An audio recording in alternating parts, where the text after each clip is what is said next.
to be that person that brings the lightness into what it really looks like to fall off as a fitness coach and not give you the highlight reel.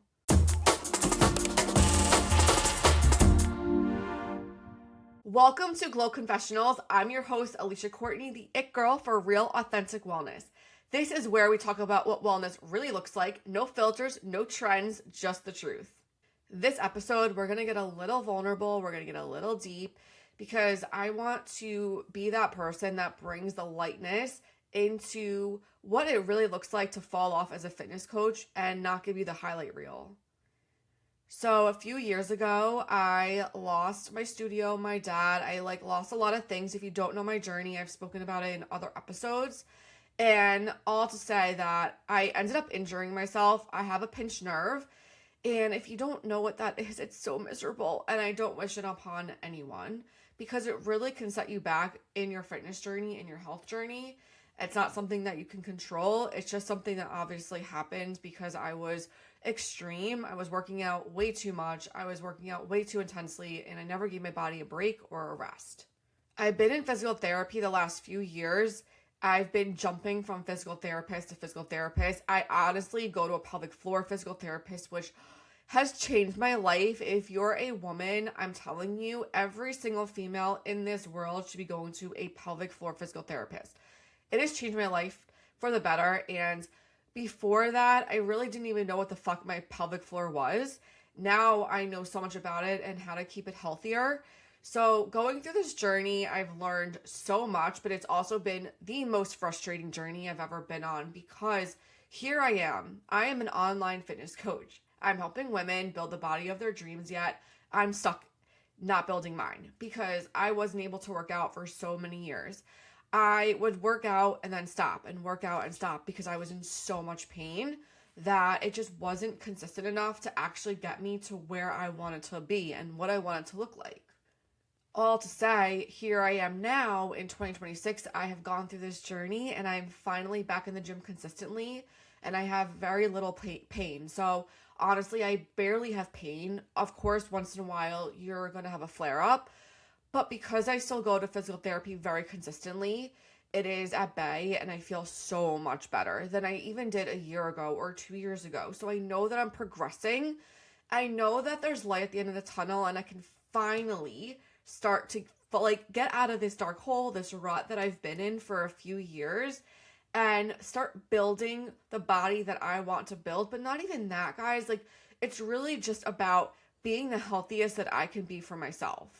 I feel like the last few years, it has just been a lot of darkness that I don't share online, but I became really depressed because, of course, I am a trainer, I'm a coach, and all the things that my clients are doing, I'm not even able to do. I can't jump, I can't lift heavy, I can't do all of these things, and I felt like the biggest fraud online because you're like, oh my God, I'm helping these women do X, Y, and Z, but I can't even do X, Y, and Z anymore.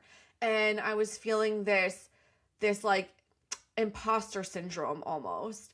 But I am feeling, like I said, I'm feeling so much better. I'm glad that I gave my body the time it needed to actually heal and take the break that it needed. Because if you've listened to my story in the other podcast episodes, you know that I was a super extreme person. I was working out 7 days a week. I was CrossFitting. I was not eating carbs. I was counting everything that went into my mouth.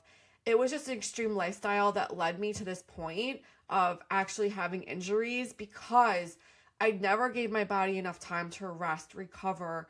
I never did mobility. I never stretched, and it really caught up to me. So I want to go through, here are the 3 things that I am doing in order to finally feel the way that I want to feel and look how I want to look. Number 1 is just start with simple habits.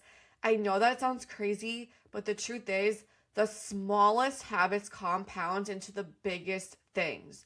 Even drinking more water, making sure that I'm getting my 3 meals every single day because I was skipping so many meals all the time. Not because I wanted to, but because I was busy, I wasn't prepared. my nutrition kind of fell off when my fitness kind of fell off, because it kind of, for me, goes hand in hand and all goes into that all or nothing mindset of, well, I can't work out, so why am I going to be so diligent with my nutrition? And so what happened was I was skipping meals. I wasn't consistent.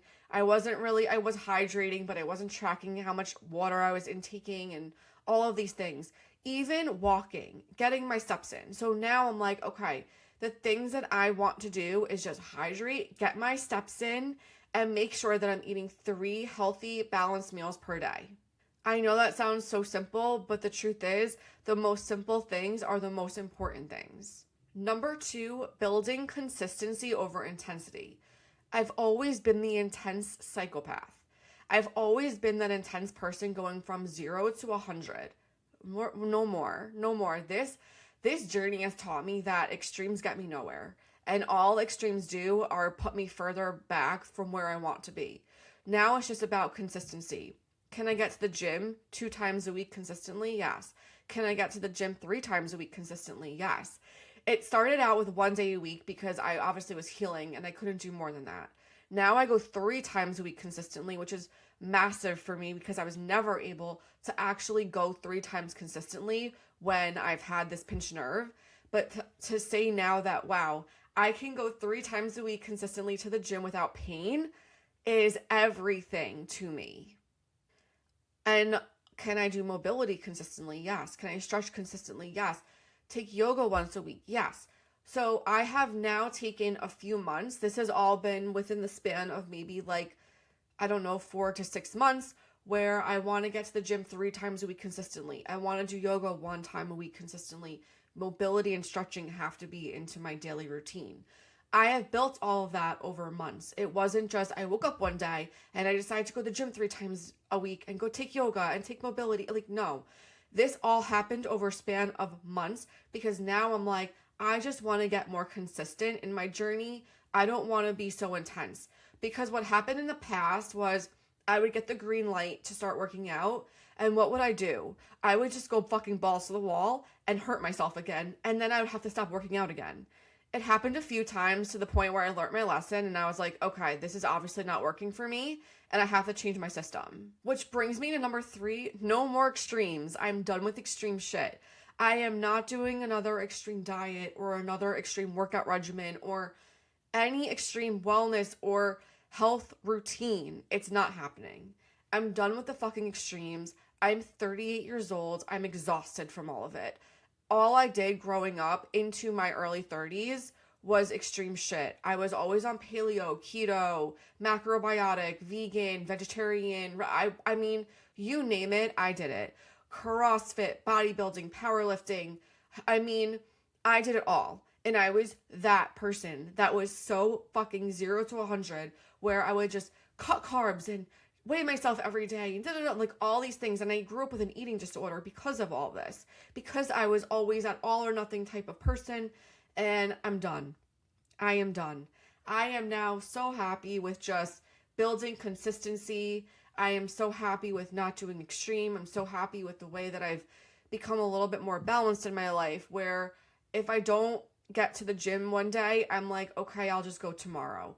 I used to beat myself up to the point where I would just make myself feel like shit because I missed a gym day, right? But now if I miss a gym day because let's say maybe my schedule changed and I have earlier clients, or this week I got my period, so I actually went to the gym twice this week instead of 3 times, and you know what? I'm okay with that. I'm not freaking out. I'm not angry at myself. It happened, but guess what? Next week, I've already planned out my gym days, my yoga days, my everything. So I'm getting back on track. I always tell my clients, it doesn't matter that you fall off. What matters is how you get back on track. If it takes you like a month, 2 months, 3 months, a year to recover from it, that's a problem. But if you're able to just get right back on to where you were, that's okay. Same thing with eating. If you go out for a night and you have something off plan where you have a glass of wine or you're enjoying dinner with your friends, how quick can you just rebound from that? Is it a next day thing where you're feeling the guilt and you're just like, shit, I've already fucked up yesterday night, might as well keep going? Or are you going to just say, okay, back on track, like nothing ever happened, right? That is where is where I've gotten to, in a place of my life where I feel like I can get off track for one night or one day, but completely get back on track the next day. I have no problem with that. I am able to rebound so much quicker now, which makes the biggest difference in my journey. It's not saying, oh my God, I fell off track and now it's been a year and I can't get back on track because I can't find the motivation or the discipline. No, no, no. That's not me anymore. And it really never was me until this injury, where I would just fall off, feel in pain, get discouraged, and then feel like I can't even get back on track because I'm just so discouraged. Like, why would I bother working out when I'm in so much pain, type of thing. But again, if you're this person that takes forever to get back on track, I will tell you right now, the biggest game changer is just changing your mindset and saying, you went off plan for one night or one day, cool, but just get back on the next day, just how you've been living. Because I'm telling you right now, it's going to make the biggest difference between where you are now to where you want to be. So all in all, those are my 3 things I'm focused on for 2026. It's just no more extremes, consistency over intensity, and building small habits into my daily routines to help me move the needle closer to my goals. If this episode resonated with you, I would love to know. Maybe you're going through a similar journey. Maybe you are dealing with some sort of life thing or injury or whatever is holding you back from being able to build the body that you want, or live how you want to live, or build a healthier lifestyle that you want to build. Just let me know in the comments. I would love to know. I'd love to know if this resonates with you, if you feel like, damn girl, yes, this is me. Or maybe you're just like, cool, I'm so happy that you opened up because I'm sick of seeing everyone's fucking highlight reel on social media and I want people just to be more real. And don't forget to subscribe to my YouTube channel. I am trying to grow this channel. I really love to just build a community on here. If there's a video that you would love to see in my next podcast, let me know, and I will see you next time.